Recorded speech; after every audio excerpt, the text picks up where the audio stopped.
Hold on. Have you listened to Have you listened to Throne? No. Have you listened to Stars Collide by Throne? Yes. Dude, that song is amazing. Is the But they only have like 1,000 monthly listeners. And that's they still a lot. yeah, it's a lot, but they've been making music since last year. And yeah, I like if You have to they, think this way. How many people did you say listen to them? uh 230,000 people. It's better to have one fan than no fan. I could agree with that. And yeah, like I found his balance of the niche where both he can make it viral and have it have substance. And because for the other niches of music, but for other niches, not so much. And this is gonna sound really dumb, or it not make sense to you, but to me it makes perfect sense. Being niche, in my opinion, is better because that means if someone finds your music and no one else knows about it, right? Like barely anyone, and they use your music, then that says a lot, dude. Because your music isn't really out there, and they just found your music and they like your music, you know? Yeah. Like, yeah, the pride of feeling where, like, oh my, you just found this niche thing that you really like and it's underground and nobody else knows about it. But, like, bro, would it be better if everyone knew about it, though? Because of how good it is, right? Yeah, that is. Well, the more people that find out about you, the more people you get. I mean, sharing Yeah. and, like, all they're good. Not a lot of people know about it, though, because it's, right? Yeah. Ox Cuddles. Alex Codwell? Yeah. You know what I'm tired of people saying are niche though? Wait. Chevelle. Chevelle. Alright. Chevelle's main music. If I see at least over 50 TikToks of it on my For You page, then I know it's not niche. Yeah. 7.2 million followers, monthly listeners. Ever since the 90s too. Yeah, they've been Wait, making no, 2000s. but then the same if you've been making music that long, it would only like pretty much years and people find more music which if they really enjoy, they I don't know, they might put it in a video like on TikTok and that goes viral, just adding more listeners to to the thing. I would more people for your feelings. More people can share your niche. More people could share this Fortnite clip right now. Clipped. No, I never seen the drums though. Hmm. Dude, exploring music is such a nice thing. It's such a fun thing. All right, let's move on to topic two because all right, let's see what is topic two. The bedroom revolution: how technology broke the gatekeepers. This one, oh, actually, what does this say? All right, so basically, it's about how new technology and like with a new of making music changes music, right? Like with different instruments, different tunings, they change a lot, right? In a song, right? Right. As like thing is, Yeah. the topic is more like how well specifically. This is just an example. Like to be specific, cheap software was used to make popular music now, right? Yeah, Because yeah. because people, yeah.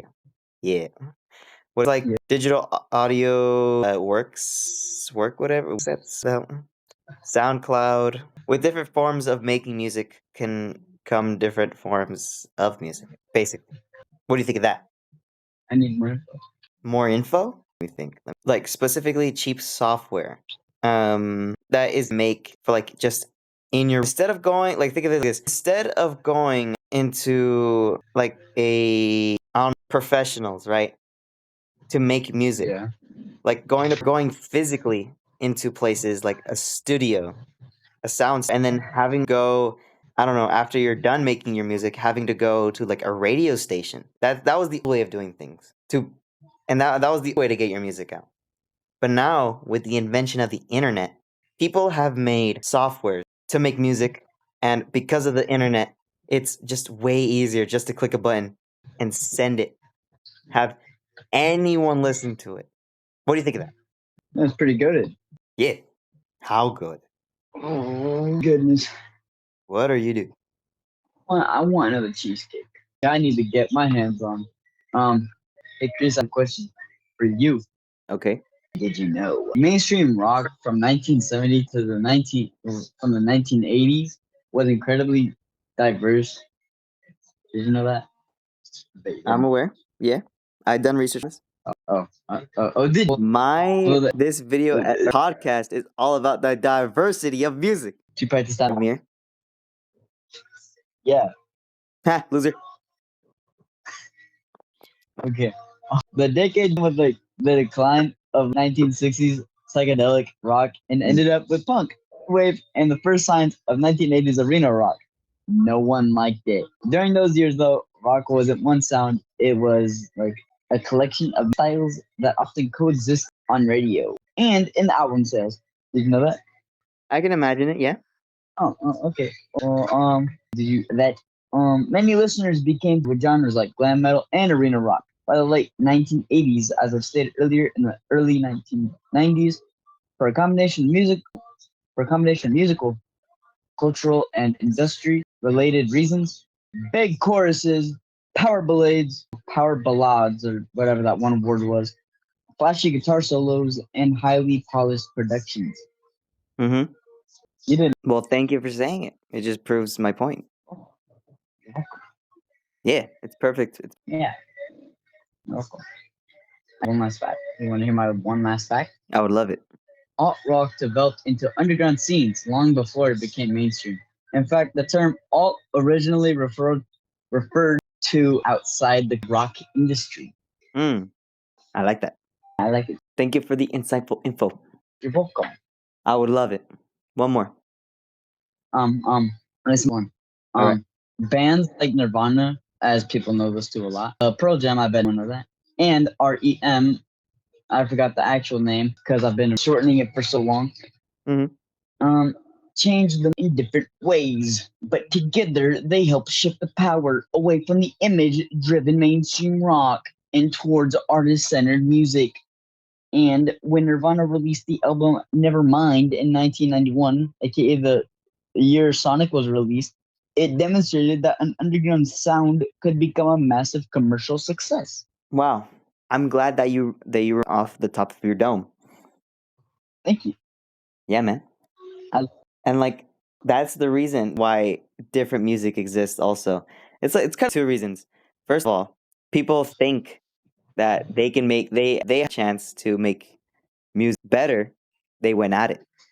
And the second is because the type of music that is going popular isn't just it's just that everyone's liking the wrong thing basically. So, you know what? I'll make my own Go music. listen to Golden Mud, 3 Days Grace, Linkin Park. We're at the podcast though. All right. That's all right. Just move on to topic 3. What is topic 3? I ate it. Oh, I already been talking about that. Let's try to go back to topic 2. Which one was that? Topic 2 was basically the creation, the ways. All right, how can I say this with you paying attention? Without you like yeah. With the of technology can come different uses of music. What do you think of that? Wait, say it again. With today's technology advances comes new music, right? New Yeah. instruments, new ways of making and producing it. What do you think of that? What I is when I don't know, people really started getting into listen or making music, there wasn't a lot to work with. And if you did want to work with something else, you would either probably have to go somewhere far to get a new instrument and then learn it and then use it and figure out how to make it sound the way you want to, right? And Yeah. this can also be like a geography thing. Like the accordion that was made in multiple places, not in the US. Or like brass, there are plenty. And then like over the years a lot have been made for different like I would specific jobs, I guess, in music. And then you have like bass instruments too. But then with the technology today, like you get software, pay for a software, download it, and then have I'm just assuming, right? Having all these different things at your fingertips, learning all of it to make a song. And because it's a new way of making that music, there are going to be more ways of making that same music. So like, instead of just the same sound, you can like tune it up, pitch it down, pitch and like add to this or add to the add sound of an instrument to make it sound different, which who knows if put in a song, if people really like it, people are going to try, I don't know, making their own version of it or using that version, right? Wouldn't you agree with that? I was just yapping for a bit. Yes. I like Hmm? some of that. You want to hear a little tune I picked up with? Show me. I will. My wrath. Oh wait, look right here.